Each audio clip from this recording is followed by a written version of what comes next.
Today on the show, we're going to begin a brand new weekly series recapping Batman Eternal.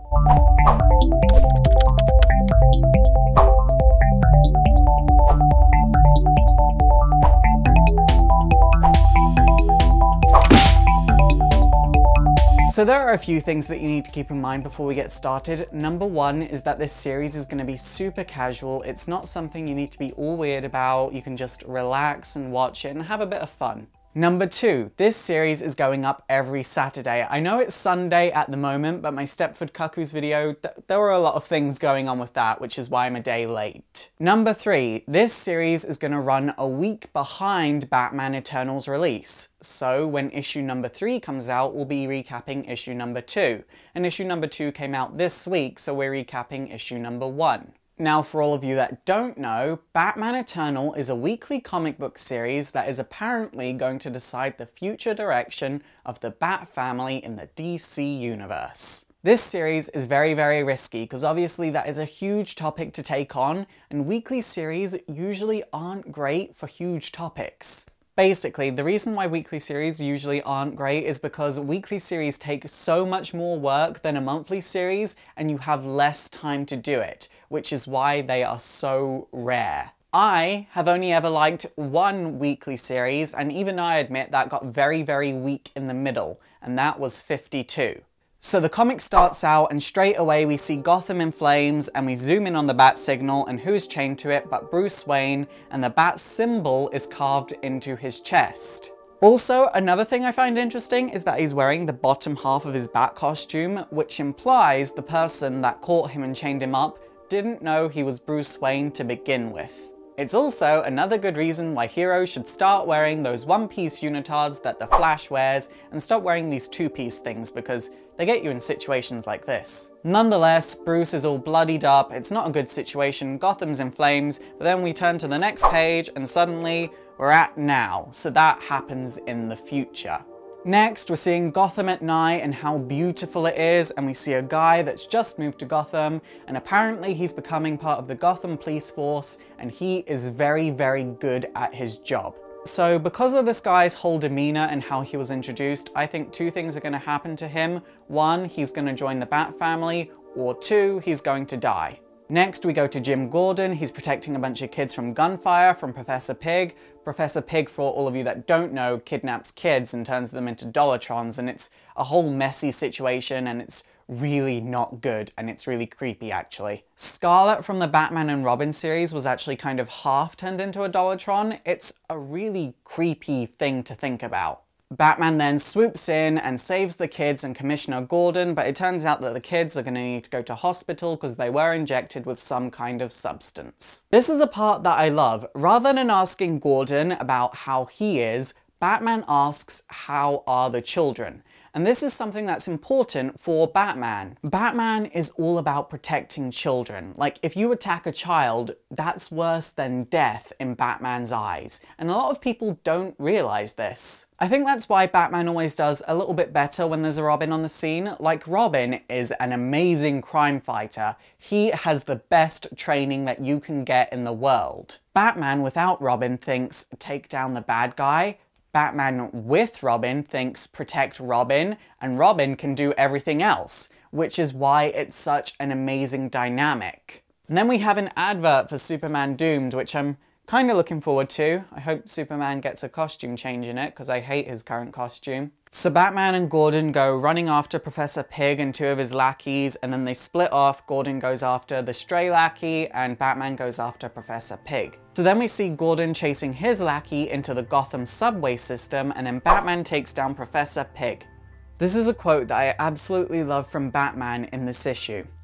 This is the part where I could make a joke about hog tying or blowing your house down, but you just tried to drug a bunch of children. So the only thing that I think I'd find funny right now is you in a great deal of pain. This is a great example of one, how Batman is still getting over Damian's death, and two, how he goes really, really dark without there being a Robin to hold him back. And then Alfred basically contacts Batman and is all like, you need to get to the Gotham subway system because trains are coming towards Gordon and it's not a good situation. Then there's this whole scene at the police station with Major Forbes and Maggie Sawyer, and it's great because I love Maggie Sawyer. Maggie Sawyer, for all of you that don't know, was supposed to marry Batwoman, but DC did this whole thing that I'm still a little bit angry about, but I'll get over it eventually.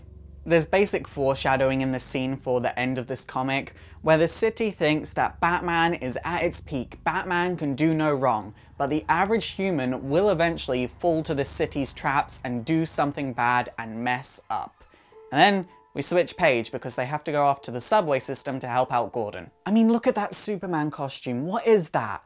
Superman has red briefs. When you think Superman, you think big red S, blue unitard, and red briefs.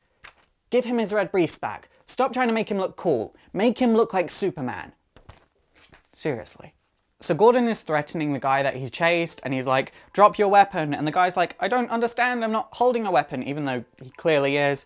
Gordon shoots him, boom boom, explosion, bad situation, lots of people die in a train. By the way, this is the most unique explosion art that I have seen in a long time, and that sounds really, really stupid, but all explosions for the longest time have all looked the same. I haven't seen one with this dynamic in a little while now.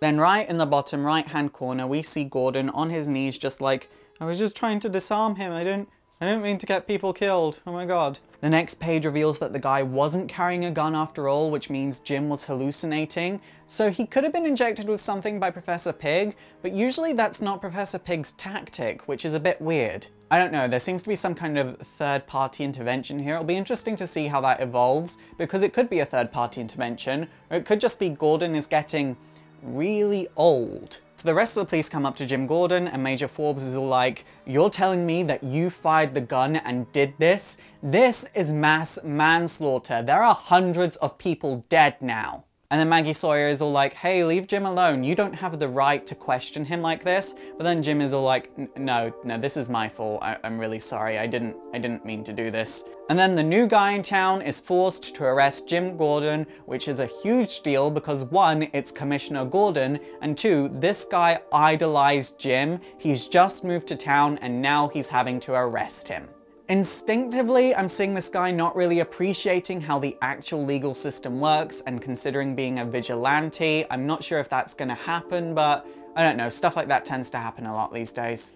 And then right at the bottom we see a bloodied frame of Bruce Wayne, and two speech bubbles say, can't you see it now, Bruce? Can't you see the grand design? And the comic ends. And then issue number 2 is gonna be called James Gordon, Public Enemy number 1. That was actually a really, really good first issue for a weekly series, and I really hope they can keep that up, because if they do, this will be groundbreaking. I have read Batman Eternal, but I know a lot of people haven't, but if you want to read along with this weekly comic book series, go to your local comic book shop and pick up Batman Eternal. It's that simple. If you don't have a comic book shop in your town, and I mean if you're totally sure that you do not have a comic book shop in your town, I have put a link to Comixology's Batman Eternal page down below. I'm not sponsored by Comixology, but what Comixology is an online comic book shop where you can read digital browser-based versions of all your favorite comics. They are really good as a last resort. Keep that in mind. If you have a comic book shop in your town,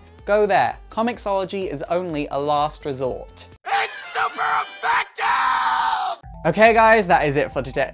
for today's recap on Batman Eternal. What did you think of issue number 1? Please let me know in the comments down below. And also don't forget to thumbs up and subscribe if you want to see more recaps, and also don't forget to like me on Facebook and follow me on Twitter. My name is Faust, this has been Exploring Comics, and it is super effective.